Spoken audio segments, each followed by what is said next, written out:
नमस्कार। वर्तमान में शायद ही कोई धार्मिक प्रकृति का व्यक्ति हो जो प्रेमानंद महाराज जी के विषय में न जानता हो।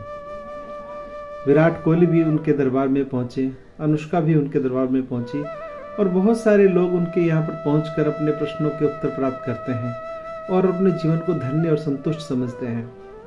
किंतु एक बड़ी महत्वपूर्ण बात है जो शायद आप नहीं जानते होंगे कि प्रेमानंद महाराज जिस पृष्ठभूमि से जुड़े हुए हैं वो पृष्ठभूमि है राधा वल्लभ संप्रदाय। और सहारनपुर वासियों के लिए बड़े गर्व की बात है कि राधा वल्लभ संप्रदाय की स्थापना सहारनपुर के देवबंद कस्बे में जन्मे महाप्रभु हित हरिवंश जी के द्वारा मुगल काल में की गई थी। मुगल काल में देवबंद को देववन के नाम से जाना जाता था। उस समय देववन एक ऐसा क्षेत्र था कि यहाँ विद्वानों की परंपरा थी। यहाँ एक विद्वान हुए पंडित व्यास मिश्र, उन्हीं के पुत्र थे स्वामी हित हरिवंश महाप्रभु जी।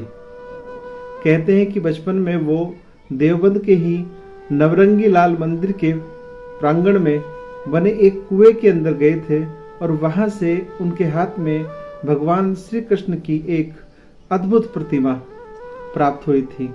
वह प्रतिमा आज भी देवबंद के नवरंगी लाल मंदिर में रखी हुई है।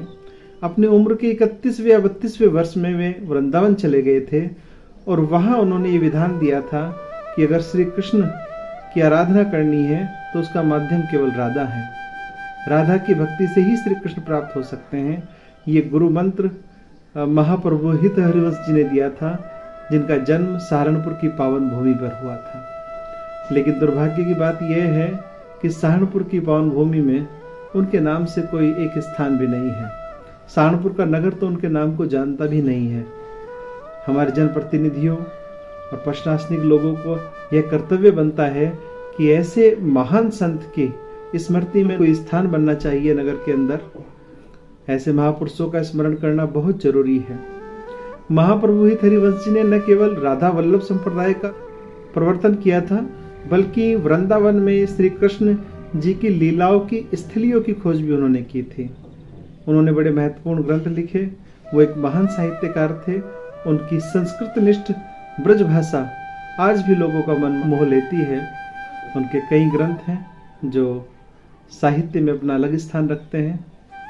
तो महाप्रभु हित हरिवंश जी का स्मरण भी हमारे लिए आवश्यक हो जाता है। तो निसंदेह सहारनपुर वासियों के लिए गर्व का विषय है कि प्रेमानंद महाराज के माध्यम से जो सरल, सुगम, सहज, बोधगम्य भाषा ज्ञान का आनंद वे उठा रहे हैं, उसकी भावभूमि की प्राचीन पृष्ठभूमि सहारनपुर के देवबंद में लिखी गई थी।